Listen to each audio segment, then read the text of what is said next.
first time John heard it, he thought it was the wind. It was late, past midnight. The train station was almost empty. The lights flickered above him, buzzing softly. The air felt cold and still. John stood alone on the platform, looking down at his phone. He was not really waiting for anything. Then he heard it.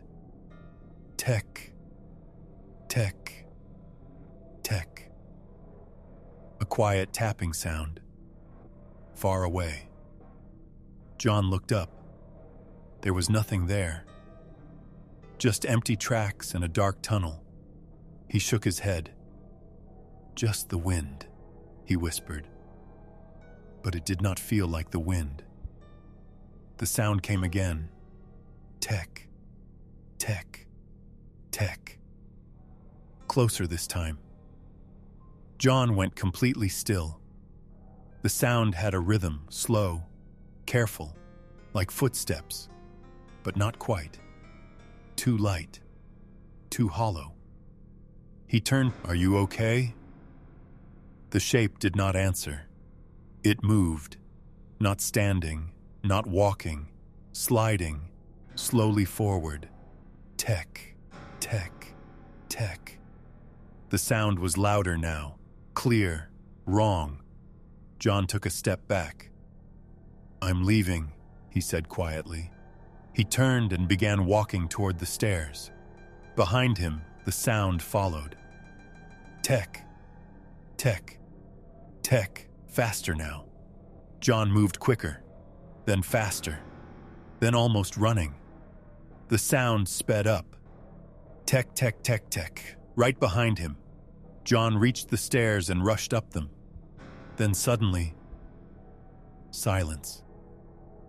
He stopped. Slowly, he looked back. The platform was empty. Nothing was there. He forced a weak laugh. Just my imagination. But his voice was shaking. That night, John could not sleep. Every sound made him uneasy. Every shadow looked wrong. But the tapping did not come back. Not that night. The next evening, it returned. Tek, tek, tek. John held his breath. The sound was coming from outside his window. He lived on the 3rd floor. Slowly, he turned toward the curtain. Something moved behind it. A shadow. Low to the ground. Tek. Right outside. John did not move. Minutes passed. Nothing happened. Finally, he stepped closer. His hand reached for the curtain. He pulled it open. Nothing. The street below was empty, quiet, normal. John let out a nervous laugh.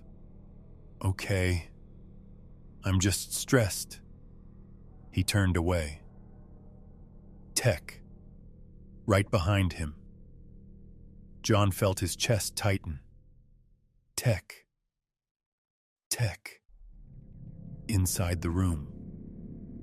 Slowly, he turned around. There was nothing there, but the sound came again.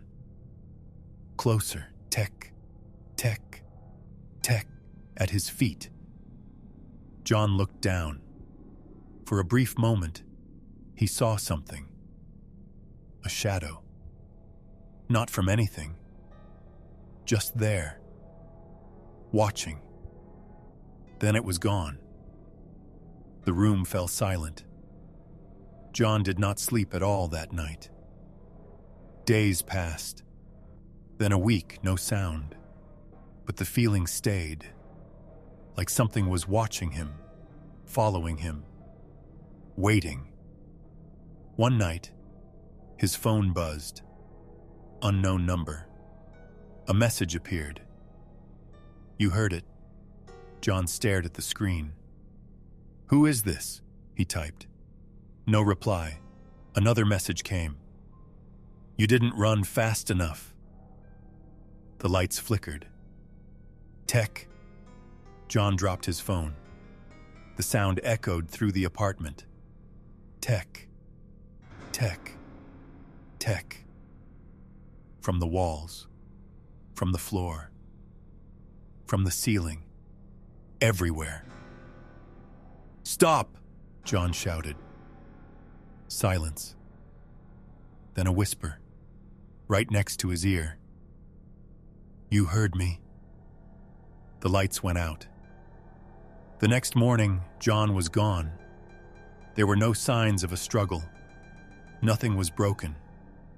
Everything looked normal. Except for one thing. Deep scratches on the floor. They started near the window and ended at the front door, as if something had dragged itself across the room.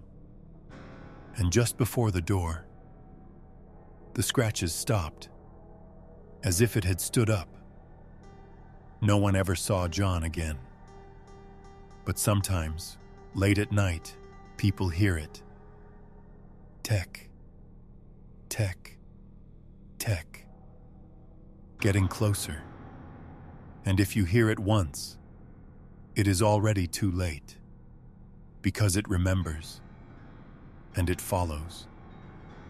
And one day, you will hear it behind you, Tek.